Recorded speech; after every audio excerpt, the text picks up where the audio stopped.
Bonjour à tous. Alors un autre élément d'interface qui peut être utile à considérer, c'est la navigation. Alors de quelle navigation on parle? C'est la navigation entre les éléments d'interface. Alors la navigation enfin celle sur laquelle vous avez vraiment du contrôle. Pour toutes les navigations à la souris, évidemment, vous ne pourrez rien imposer à l'utilisateur, puisque de toute façon, par définition, c'est lui qui a le contrôle de la souris. Donc, évidemment, il balade sa souris, il veut, il clique où il veut. Le seul contrôle que vous pouvez faire, c'est éventuellement de lui désactiver certains éléments d'interface à certains moments. Ça l'empêche de faire n'importe quoi à n'importe quel moment. Bon, mais il y a une autre navigation en fait qui est utile, c'est qu'évidemment certains éléments d'interface nécessitent le clavier. Donc songez simplement à la saisie d'un formulaire. Tous ceux qui font des bases de données savent ça. Vous avez une partie de l'application qui sert à peupler la base de données, et donc vous avez des formulaires à l'infini à remplir. Nom, prénom, âge, date de naissance, je sais pas quoi, enfin toutes les informations habituelles que vous devez rentrer dans un élément de votre base, dans les différentes tables de votre base. Et en général, c'est des formulaires plus ou moins longs, évidemment. Et donc ça nécessite l'usage du clavier. Bon, alors vous pouvez très bien vous contenter simplement de laisser l'utilisateur passer d'un champ à l'autre en cliquant. Donc il tape le nom, ensuite il prend sa souris, il se déplace vers le champ qui est prénom, il clique, il reprend le contrôle du clavier, il tape le prénom, il reprend la souris, il se déplace vers le champ adresse, il clique, ça active le champ, il ressaisit l'adresse, il reprend la souris, il clique vers ville, vers code postal. Enfin, vous voyez, le truc, c'est que sans arrêt, vous passez souris, clavier, souris, clavier, souris, clavier, souris, clavier. Alors en fait, vous pouvez le laisser utiliser simplement le clavier. Il y a des navigations autorisées via le clavier pour passer d'un champ à l'autre. Et souvent, c'est la touche de tabulation. Si vous êtes sur une zone de type formulaire dans laquelle il y a plusieurs champs, alors en général, on peut passer d'un champ de saisie à l'autre via la tabulation. Alors le problème, c'est qu'il y a la question qui se pose, c'est du coup, ouais, oui, mais tabulation, quand je suis sur un élément, ça passe où? Quel est l'autre élément auquel ça doit passer? Alors c'est à vous, vous pouvez définir une notion de navigation et décider dans quel ordre les éléments pourront être, enfin on pourra naviguer de l'un à l'autre et surtout dans quel ordre. Bien sûr, vous avez aussi une navigation inverse. Alors j'oublie parce que je ne le fais pas très souvent, mais je pense que si vous faites un Alt-Tab, en fait, vous faites la navigation inverse. Donc vous avez une navigation avant et puis une navigation à l'envers dans les éléments de saisie. Bon, alors ça, c'est le focus ordering. Ce que je suis en train de dire, c'est que vous êtes en train, en fait, de définir un ordre logique qui ne correspond pas nécessairement à l'ordre graphique. Alors, faut pas qu'il y ait trop, évidemment, que la distance entre les deux ordres soit trop grande. Sinon, vous avez un problème. Il est évident que si vous avez des champs qui sont organisés verticalement, vous avez le champ 1, le champ 2, le champ 3, etc., le champ n. Donc ça, c'est l'ordre graphique, vous les voyez à l'écran de cette manière-là. Alors il est évident que si vous commencez à faire une navigation logique qui consiste à passer de celui-ci à celui-là, puis revenir et sans arrêt vous balader, l'utilisateur il ne comprendra pas. Il y a quelque chose de... Il faut qu'il y ait une certaine correspondance. Le problème se pose en fait quand vous avez souvent les formulaires, pour des raisons évidentes, de placement, différentes, vous avez des champs qui sont organisés plutôt dans l'espace. Voilà. Alors évidemment, là, ça paraît presque clair. C'est-à-dire que si j'appelle ces champs 1, 2, 3, 4, on a envie de dire, bon, bah ok, il faudra saisir le 1 au clavier. Si je fais table, je vais passer au 2. Si je fais table, je vais passer au 3. Si je fais table, je vais passer au 4. Quand ils ne sont pas numérotés comme ça, il n'est pas du tout évident de savoir vers où on va passer.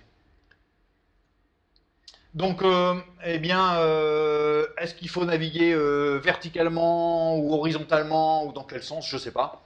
Mais en tout cas, il est prudent de définir un ordre de navigation à travers ces champs. Donc c'est ça dont je suis en train de parler.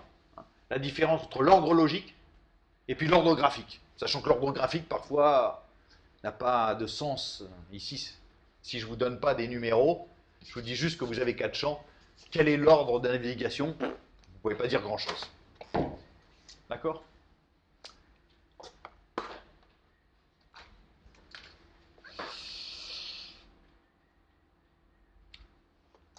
Alors, il y a différents éléments pour faire fonctionner ça. Évidemment, vous pouvez avoir plusieurs zones de formulaire dans lesquelles il y a différents éléments. Et pour chacun d'entre eux, vous voulez un cycle de navigation. Hein? Donc c'est ça l'idée, c'est que vous allez définir des cycles de navigation. Donc vous dites en fait, ça va passer de là à là. Le champ suivant c'est celui-ci, le champ suivant c'est celui-ci. Et si jamais je repasse au champ suivant à partir de celui-ci, je reviens au début. D'accord? Donc ils sont organisés comme un cycle. Et bien sûr, vous pouvez faire fonctionner le cycle à l'envers. Hein. Si je suis là et que je décide de revenir à l'envers, avec un Alt-Tab, je fais revenir et remonter dans l'autre sens. Et puis pareil, cycler, enfin naviguer à l'envers. D'accord? Et donc on va définir comme ça des racines de cycle. Ça va être les éléments dans lesquels eh bien, on va définir une sémantique de navigation. Alors peut-être que le mieux c'est de regarder un exemple. La documentation est un peu succincte. On va prendre un exemple. Ou simplement on va définir exactement ici ce que c'est qu'une politique de navigation à l'aide des différentes méthodes qui vont répondre. Si vous êtes sur un certain composant, on va renvoyer la liste, on va renvoyer le composant suivant, le composant précédent. Est-ce qu'on est sur le composant par défaut? Alors ça c'est important, le composant par défaut aussi, ça c'est une ou le composant initial, ou je ne sais quoi. Alors le mieux c'est de regarder, de décomposer peut-être un exemple. Focus traversal. Donc prenons le focus traversal.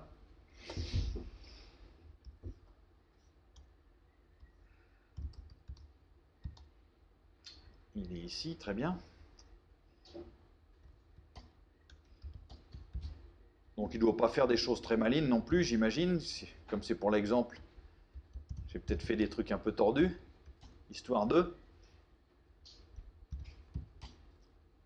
Exécutons-le. Voilà, il y a différents champs. Alors évidemment, ils n'ont pas de label, donc ça ne donne rien. Ah, il y a une difficulté peut-être à la projection, je ne sais pas si vous voyez. Alors bien sûr, il y a, comme c'est des champs de saisie, texte, évidemment là on n'a pas trop d'ambiguïté, c'est-à-dire que même si vous avez des problèmes pour voir les couleurs, le fait qu'il y ait la présence de ce curseur de saisie m'indique que c'est bien sûr sur ce champ-là que je suis en train de faire la saisie. Bon, j'ai agrandi bêtement, mais évidemment ça n'agrandit pas la police qui est dedans, donc le champ de saisie, il faudrait plutôt le voir comme ça. D'accord? Mais ce qu'il faut savoir, c'est que parmi les éléments, les n éléments qui constituent votre formulaire, il n'y a pas que des champs de texte. Hein. Il peut y avoir des espèces de menus déroulants, ce genre de choses, hein, bien sûr. Hein. Ou des boîtes à cocher, par exemple. Alors, comment distinguer visuellement le fait que l'élément, comment distinguer l'élément courant, hein, celui qui a le focus. C'est pour ça qu'on appelle ça des focus policy. À chaque instant, à tout instant, il n'y a jamais qu'un seul élément sur votre interface qui a le clavier. C'est-à-dire si vous tapez quelque chose, un seul des éléments de votre interface recevra ces événements clavier. Si vous procédez de façon normale. Donc comment le distinguer? Alors c'est sûr que si vous avez un text field, de toute façon il y a ce fameux curseur clignotant qui vous indique ça, donc très bien. Mais si on est sur un autre élément, comment savoir que c'est cet élément-là qu'on doit pouvoir valider ou je ne sais quoi? Bien en général, ils sont détourés. Alors vous le voyez assez mal ici, mais la couleur de cet élément-là, la couleur du bord de cet élément-là, ici est bleu. Peut-être qu'en zoomant, on va le voir, je vous garantis rien. Voilà. Là, vous voyez que la couleur est différente. Il y a toujours un rappel visuel de type couleur qui vous indique quel est l'élément courant. Hein, si je passais à un autre élément, je pense que si je fais un coup de focus, j'espère que je ne vais pas... Alors, je suis passé au suivant, alors évidemment il est sorti de l'écran donc je ne le vois pas, mais en tout cas ce qui est sûr c'est que le champ qui était actif, il est passé inactif. J'ai fait tabulation, donc j'ai navigué ailleurs. Je ne sais pas où il est, mais là, il est pas ici à l'écran, donc je ne le vois pas. Mais celui-ci est devenu inactif, donc il a repris sa couleur ordinaire, son bord. C'est entre autres à ça que servent les bords, hein, sur les éléments. Alors je suis passé auquel, bah, comme vous voyez, ma navigation était bizarre. C'est que quand j'étais sur le champ, alors ça c'est vraiment pour l'exemple, hein, il ne faut jamais faire de choses pareilles. Mais quand j'étais sur le champ qui était ici, j'ai considéré que le champ suivant, le champ naturel suivant pour la saisie, c'était celui-là.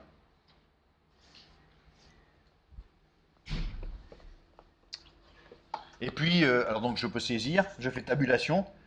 Vous voyez que du coup je repars en première colonne, deuxième ligne, troisième colonne, deuxième ligne, première colonne, deuxième ligne, première colonne, troisième colonne, troisième ligne, et puis après, bah hop, j'ai décidé que c'était comme ça que je remplissais mon formulaire. D'accord? Puis quand je suis au dernier, si je reviens, évidemment je reviens au premier. Hein? Donc je reprends ma navigation. Hein, vous voyez l'ordre est ici. Alors je peux naviguer à l'envers, ça devrait être, je sais jamais comment on fait. Raté. Shift Tab. Non. Voilà. Sur ma machine. Peut-être c'est Alt sur la vôtre, je sais trop rien, ça dépend des systèmes j'imagine. Mais en tout cas j'ai une navigation à l'envers. D'accord? Alors comment est-ce que j'ai implémenté ça? Ben, on va regarder de quoi est composée l'interface.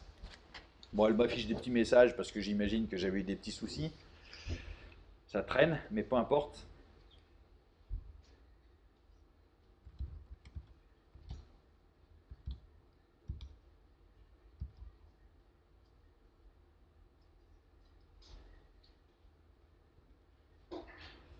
Alors, pour le formulaire lui-même, il n'y a rien de particulier. Hein. Le formulaire, il a été créé de façon très ordinaire. J'ai créé une collection de text fields de 4x3. Text field, hein, comme indiqué ici. De taille me permettant de saisir au moins 10 caractères. Dans un grid layout, enfin tout ce qui va bien. Là, hein, vous voyez, l'interface est vraiment très simple. La seule chose que j'ai faite, c'est que j'ai en plus associé une politique de navigation pour ces différents éléments. Alors ces différents éléments, je les ai tous ajoutés dans un vecteur de composants. C'est tous les composants sur lesquels je veux définir une navigation. Donc bien sûr, à chaque fois que j'ai créé un text field, je l'ai rajouté dans l'ensemble des composants sur lesquels je veux définir, pour lesquels je veux définir une navigation. D'accord? Donc j'ai créé 3 x 4 composants, 12. Je les ai tous ajoutés dans ce vecteur de composants. Et puis j'ai créé un objet MyFocusPolicy qui va gérer quoi? Qui va justement gérer ma collection de composants. Et puis j'ai associé cette politique de navigation à la frame, puisque tous ces éléments-là sont en fait dans la frame. Bon, ils sont dans le container, ça suffit bien de le définir dans la frame. Donc directement dans la frame. Donc maintenant, ce qui m'intéresse, c'est simplement la gestion de la navigation. Donc qu'est-ce qu'il faut faire? Essentiellement, il faut qu'à tout composant, on puisse associer le composant suivant, le composant précédent, à la collection, on puisse associer le premier, l'initial, je sais pas quoi. Donc j'ai répondu aux différentes méthodes qui m'intéressaient. Donc, pardon. Hein, j'ai décidé que le first composant, c'était le 0, mais j'aurais pu évidemment lui associer n'importe lequel. Donc, admettons que le premier soit le 5.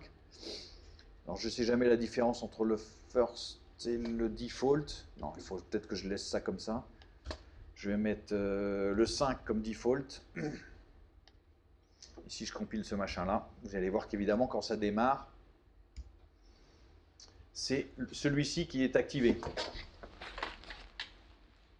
Alors, c'est le 5 parce que c'est 0, 1, 2, 3, 4, 5. Le premier est de numéro 0. Parmi les éléments de navigation, on définit évidemment celui qui est activé par défaut quand on a décidé d'obtenir une navigation pour le formulaire. Et puis ensuite, bah, simplement, hein, j'ai fait un calcul idiot, je me suis débrouillé pour faire en sorte que j'obtienne la navigation bizarre que j'avais tout à l'heure. Alors évidemment, j'ai nécessairement un calcul un peu idiot, puisqu'il y a un découplage entre l'ordre dans lequel j'ai ajouté les éléments graphiquement et l'ordre pour lequel je souhaite une navigation. À vous de faire les calculs. Moi, j'ai affiché des trucs. Il reste des petits messages de debug parce que c'était toujours délicat, mais en gros, je saute de deux en deux. Hein. C'est ça que je fais pour remonter ou me déplacer.